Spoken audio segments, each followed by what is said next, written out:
In this lecture, we're going to talk about how peptides fold into proteins, and then we're going to get into more specifics about the enzyme class of proteins. We're going to start with the 4 different levels of protein structure. We have the primary structure, secondary structure, tertiary structure, and quaternary structure. And of course, the primary structure is just the amino acid, the covalent bonding that gives those, the variety of 20 amino acids.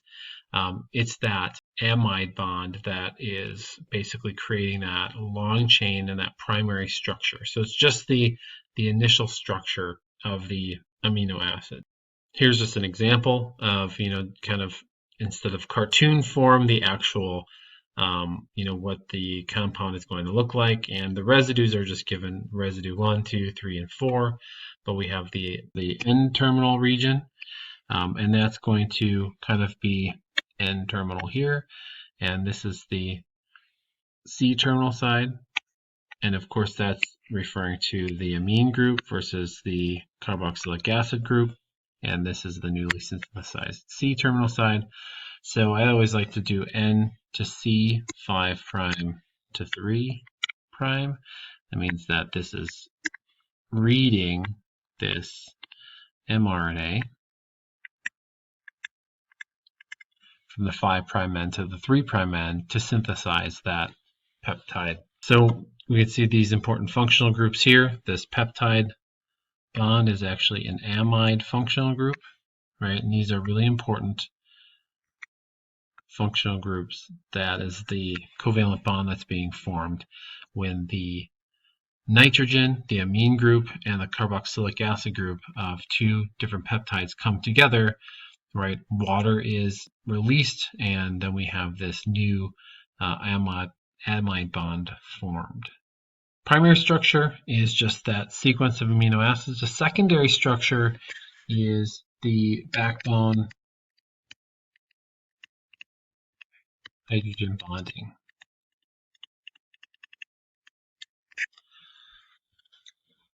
So this is all, there has no influence, the side chains have no influence on alpha helices or beta sheets. It's all the backbone hydrogen bonding. So that's the good way to remember that and kind of differentiate it from the different types of structures. These result in alpha helices and beta sheets. You can kind of see the difference here.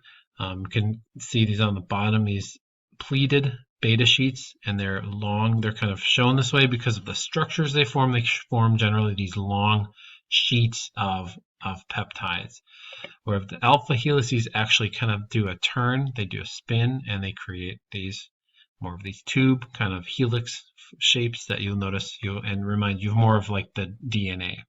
Again, only the backbone of the chain is making the hydrogen bond. So the nitrogen, one of this amide, right, bond, this nitrogen has a hydrogen attached to it that's able to hydrogen bond across to the carbonyl carbon of the amide bond. So this hydrogen is able to hydrogen bond. That's also the hydrogen that's able to bond in the alpha helices. So depending on how the folding occurs, we'll have these beta sheets or alpha helices form that really help the stability of the protein. Here's just an example, more of a ball and stick form of an alpha helix, and this amino acid residues as they're turning along an alpha helix. Interestingly, you can kind of see here all of these R groups, all of these residues, they stick out the sides of the alpha helix, and they give this kind of alpha helix a flavor of how it looks. And you also look down at the beta sheets, we can see these residues stick up and down from the beta sheets, and those sheets then, these side chains are always interesting places for things to bind or interact, or other structures to interact with. In the last video, I spoke about how there are prions and they form these types of really stable structures. Beta sheets are some of those really stable structures that are formed in prion diseases. So it's all based off of backbone interactions. This is the tertiary structure. That's when some of these residues now, right? These residues that are sticking out the side start to interact with other residues. So tertiary protein structures, side chain interactions. So we're no longer talking about just the backbone, hydrogen bonding. Now we're talking about side chain intermolecular forces. So that's alpha helices interacting with other alpha helices, or beta sheets with other beta sheets, or alpha helices and beta sheets interacting, different loops interacting, disulfide bonds. So this is when larger groups start to interact with each other, because remember, those side chains, those residues then can stick out the side and create these more complex structures. So a lot of times, for example, channel proteins in the lipid bilayer of cell tissue, those are oftentimes made of these alpha helix clusters. A lot of times, here's an example of mixture of alpha and beta sheets coming together to form these complex structures. A lot of times beta sheets are involved in RNA or protein or DNA, or sorry, RNA or DNA binding proteins have these long groups that can interact with nucleotides as well. So these are the types of intermolecular forces that you should know.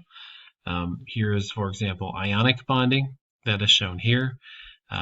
This is our least favorite type of interaction, the hydrophobic. It's not really an interaction, right?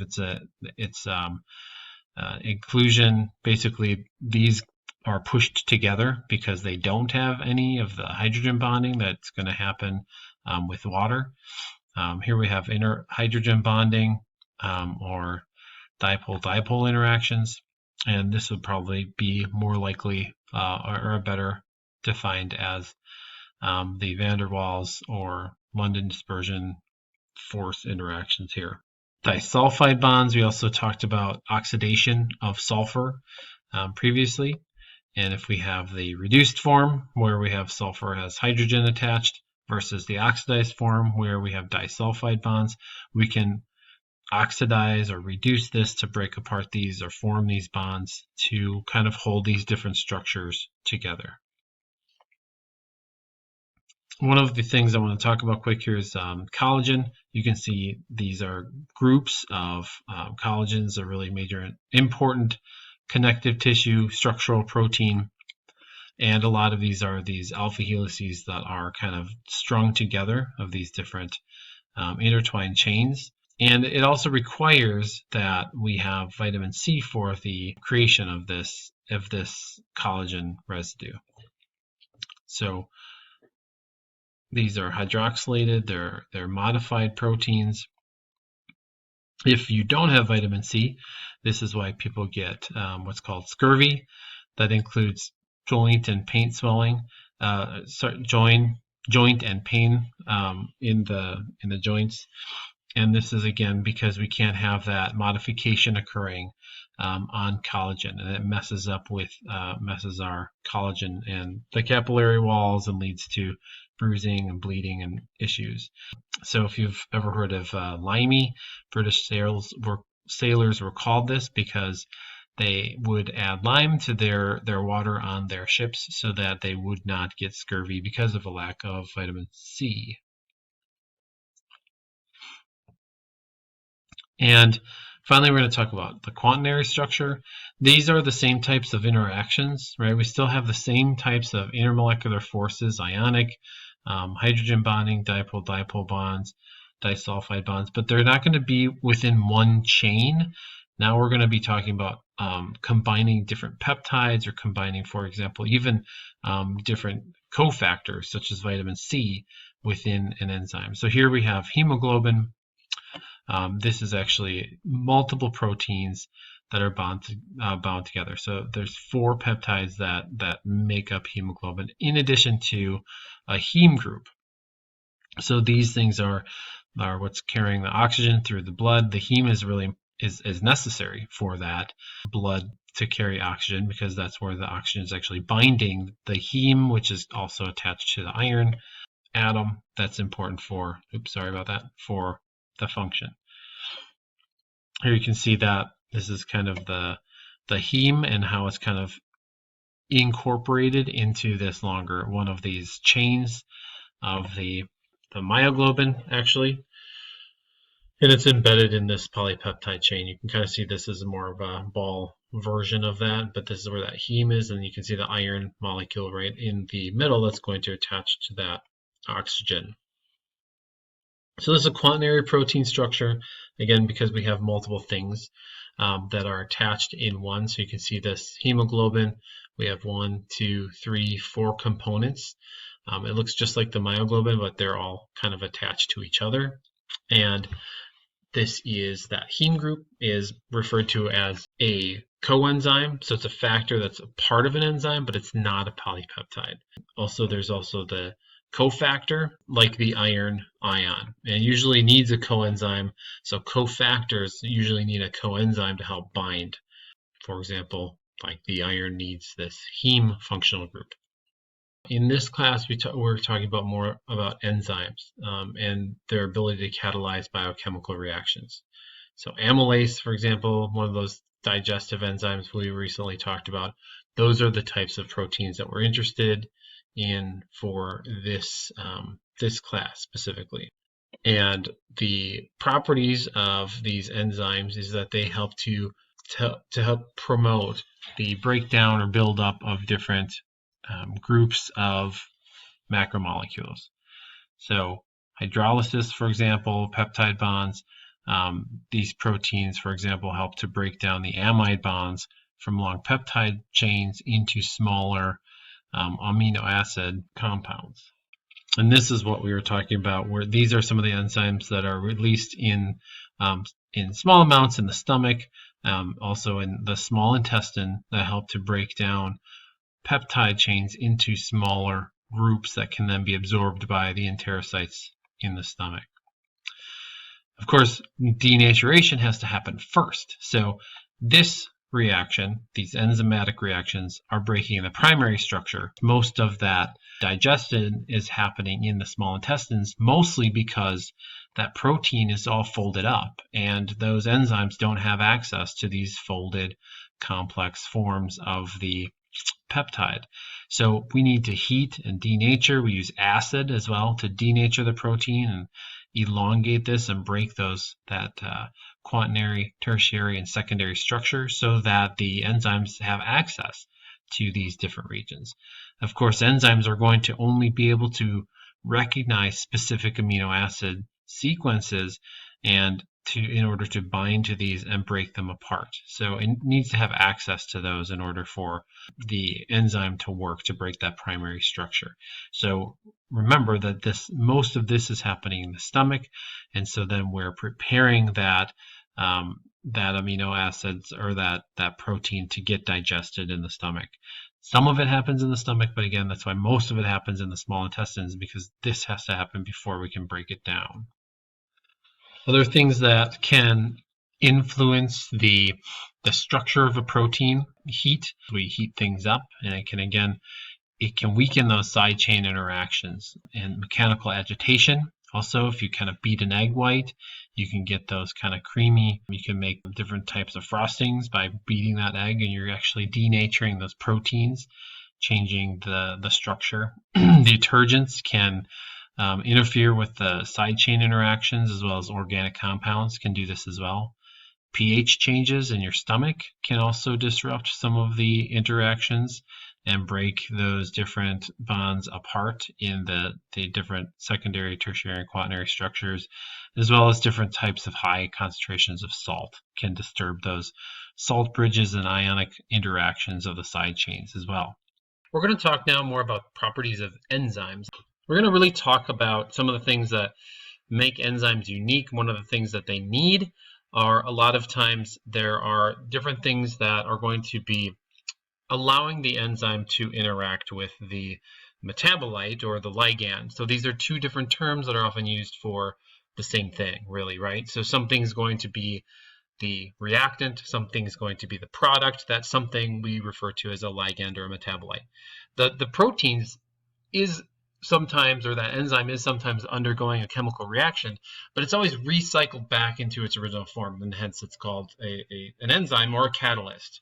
right? Enzymes are essentially catalysts, but it's in the biochemical world. You should be able to list and know all of the intermolecular forces. If I show you a ligand and I show you an enzyme, you should be able, and if I say, hey, look, there's a binding pocket, what kind of intermolecular forces do you see? Do you see hydrogen bonding? Do you see ionic bonding or electrostatic bonding? Van der Waals, dipole interactions. So what are you seeing there? Can you recognize it? If you can't, go back to the previous lectures, watch those again, understand and know that, because that's going to be important as we continue to walk through these properties of enzymes and how they work.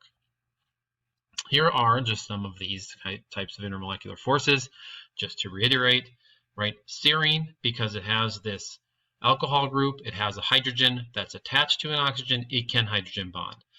Phosphate group, right? It can't hydrogen bond, but it can be involved in hydrogen bondings. So how you say these things are important, right? And it can be confusing, and I know if you've heard this from other faculty members where, well, a phosphate group can hydrogen bond. Just know, for me in my classes, double bonded oxygen cannot itself hydrogen bond. It's really phosphate groups can dipole bond because it has that electronegativity increase on the oxygen compared to the phosphate group. Here's an electrostatic interaction, right? If we have an arginine side chain and we have an amine functional group that has a positive charge, and let's say we have a phosphate group that lost an alcohol or a hydroxyl group here and is a negatively charged, right? When full positive and full negative charges are interacting, that's when we can say it's an ionic bond or an electrostatic interaction. Here's another hydrogen bond. Nitrogen is more electronegative than hydrogen. So this is hydrogen bonding here. This is interacting as a dipole because we have negative charge here and it's interacting with that hydrogen. This hydrogen is hydrogen bonding with this carboxylic acid. Right, so all these different hydrogen bonds are shown here, dipole interactions as well. So it's really important that these side chains are really helping to modify and influence the structure. They come together, they make these types of interactions, not only with different ligands, for example, for AMP, cyclic AMP, that's shown right here, right? Not only for different ligands or metabolites, but also just when these things are being folded, right? We talked about the primary, secondary, tertiary, quaternary structure so many times. What is holding that together are all of these different side chains as well as the backbone interaction. Here's a slide just to kind of go over, just to make sure that you know the verbiage that's being used in biochemistry. So enzyme, again, is a catalyst, but it's a protein catalyst. An active site is where that the substrate or the ligand, right? The substrate, the ligand, the metabolite, those are all different words for that. That's where we are going to bind in the enzyme pocket. So we call it an active site because that's where the activity happens. And a substrate, again, I mentioned, can be substrate, ligand, metabolite, right? Multiple words that really mean the same thing, but I just wanted to cover that so we're all on the same page here moving forward. This is an example, just kind of a cartoon of maltase, the enzyme name that is breaking down maltose. This is a carbohydrate, maltose. Notice the OSE ending. That tells us it's a sugar. The ASE ending tells us that it's an enzyme, ACE, right? If we say protease, we're saying it breaks down proteins. A ligase, right? We're ligating things together. We're gluing things together. Maltase is breaking down maltose. So these are enzymes. Maltase is perfectly shaped, right? That active site's perfectly shaped to accept a maltose molecule. It can break 1,000 maltose bonds per second. And it's only going to bind to maltose molecules because of that specific shape of the active site. There were 5 different types of reactions that we talked about for organic chemistry. There are 6 different enzymes that are classified into 6 classifications for metabolic enzyme-based reaction. We have the oxidoreductase, isomerase, transferase, hydrolase, ligase, and lyase. So these 6 you need to know. They're similar to the organic chemistry versions that we have previously discussed. When we're talking about these different types of enzymes. Sometimes some of these names will be involved in them, and sometimes they won't be. But a lot of modern systematic naming of enzymes generally has the substrate, identifies the substrate first, and then the second part is the enzyme subclass names. For example, pyruvate carboxylase, it's going to carboxylate a pyruvate molecule. It's difficult sometimes because depending on how you're looking at the reaction, most organic chemistry reactions are reversible, and there's a weird reversible symbol, but they can go back and forth. So sometimes it's confusing, right? The pyruvate carboxylase may catalyze both the forward and reverse reaction, where pyruvate then, if it's the reverse reactions, technically, right, it's not the substrate, it's actually the product. I'm going to walk through these different types and give you examples of them so that you have an idea of what is happening, what the chemical reaction is that these enzymes are catalyzing. So here I'm going to start with the hydrolase, and this should look somewhat familiar to you, right? We've previously been talking about amino acids and peptide synthesis. This is actually what happens when we break down peptides. So if we have a protease, right, something that's going to break down a protein, it is going to recognize this amide functional group on the polypeptide. And a lot of times different proteases are actually going to recognize either downstream or upstream certain and specific side chain moieties. So these side chains, right, if there's a serine or a tryptophan or a tyrosine, right, it's going to recognize, the enzyme's going to recognize this as part of the binding pocket. And the active site's actually going to work on this amide functional group. We're going to use water. Remember, when we took amino acids and glued them together, we had a water molecule left behind. So we took two amino acids, we put them together, and water was formed and a peptide. So the reverse reaction actually uses water to break apart this amide functional group. And what we're going to do is we're going to, remember, make a carboxylic acid here. So if we rewrite water, sometimes it's nice to write water like this. So what we're going to do is we're going to take this hydroxyl group and attach it to the carbon. And we're going to take this hydrogen group and we're going to attach it to the nitrogen. And that's essentially what's going to happen here. You'll see that we have this CO and we have an NH3+. So obviously this oxygen, because of the pH usually, right, we can have that hydrogen. And if this is neutrally charged, we know that this likes to get a positive charge. So they're just showing you kind of what's going to eventually happen. But if we follow along the organic chemistry pathway, right, this hydroxyl group is going to attach first, and the electrons are going to flow from this bond over to the nitrogen. That's going to be then have a lot of negative charge on it. It's going to be attracted to this hydrogen. And then that's still, right, this, because of the pH of the system, generally, we're going to end up with a negatively charged carboxylic acid. It doesn't have to be a peptide, right? It can be anything, something that's going to eventually split apart. So this is similar to a substitution reaction. You recognize this type of reaction from our organic chemistry types of reactions. This is called hydrolysis because we're using water to kind of break apart these bonds, but it's really still a substitution.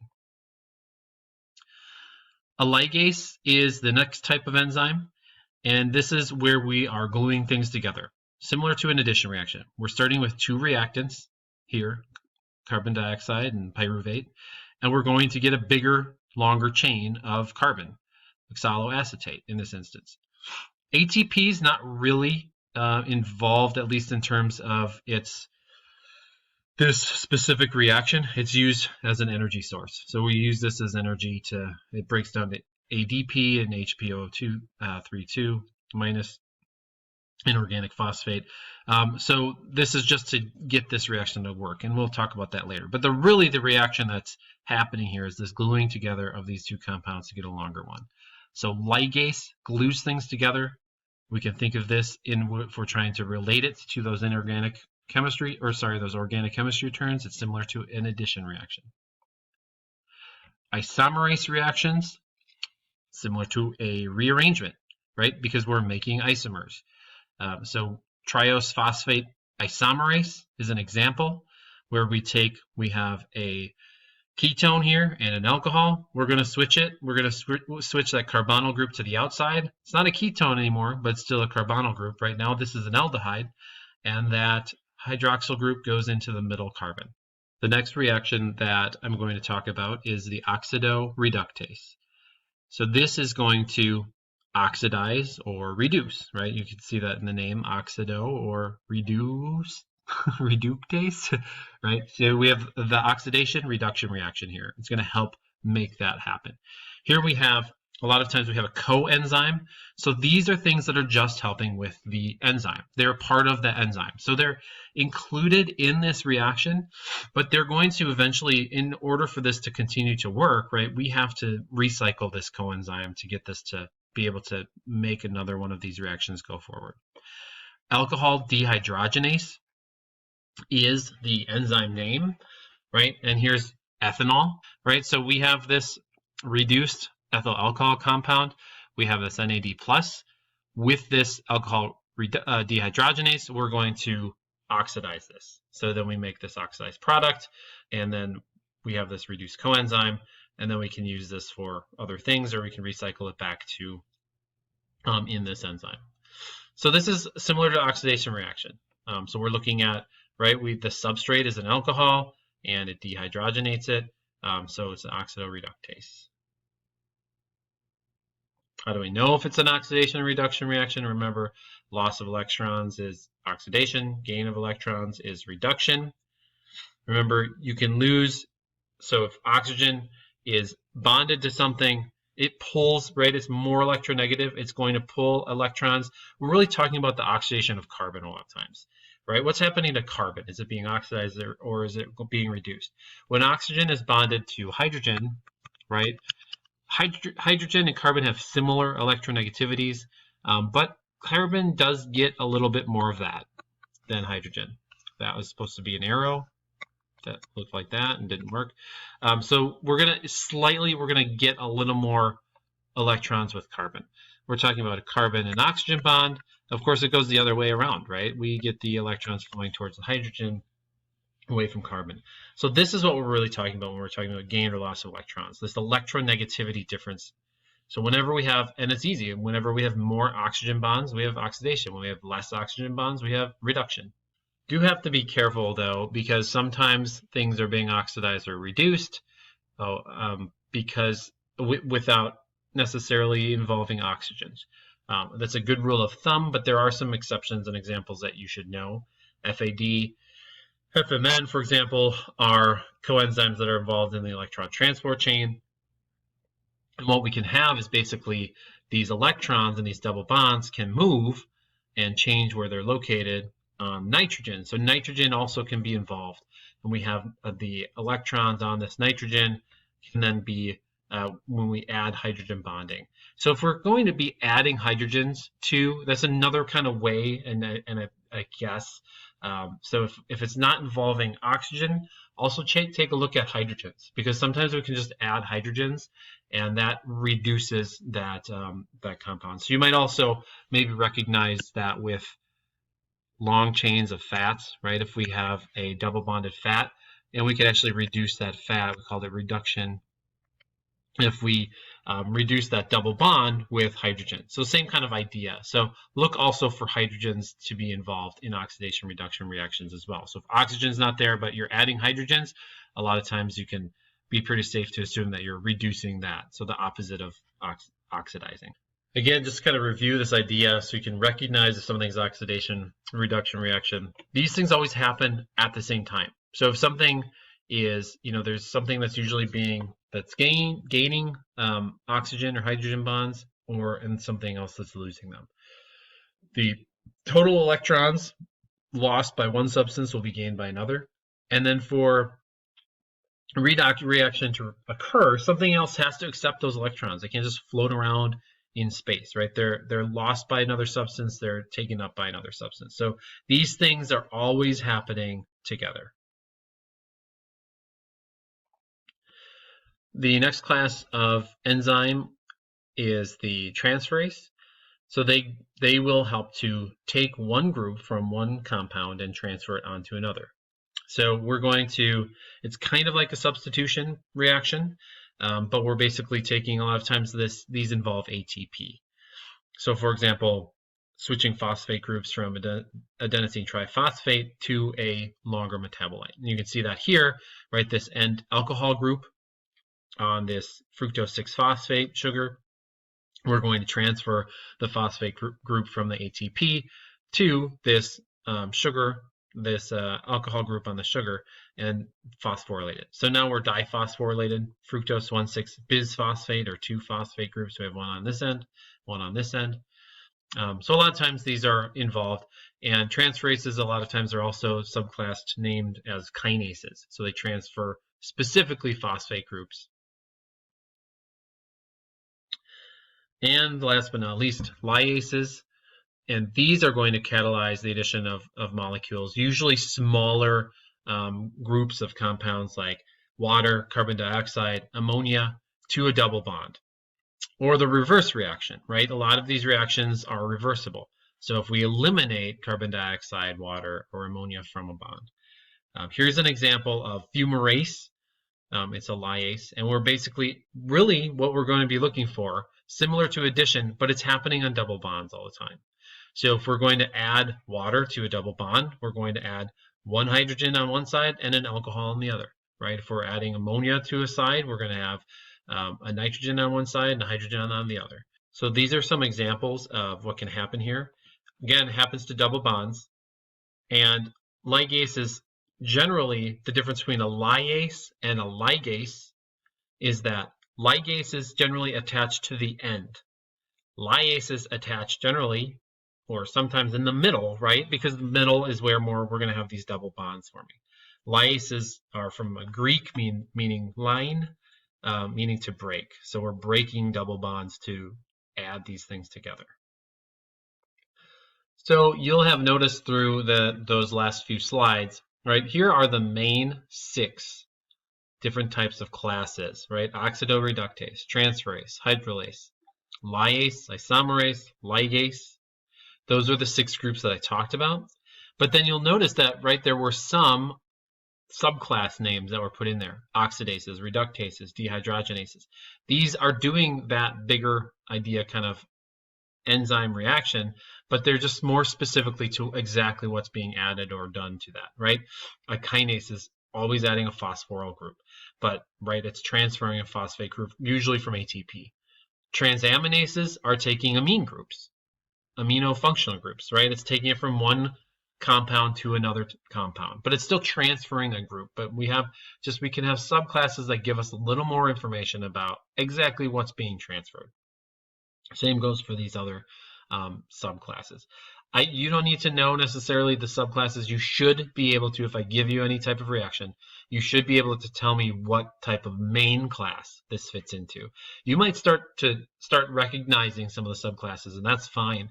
You should be able to recognize those main 6 classes, and when something's happening, fit it into one of those main 6. So for the sake of not making these too long, I'm going to stop here, and we'll talk about enzyme regulation in the next lecture set.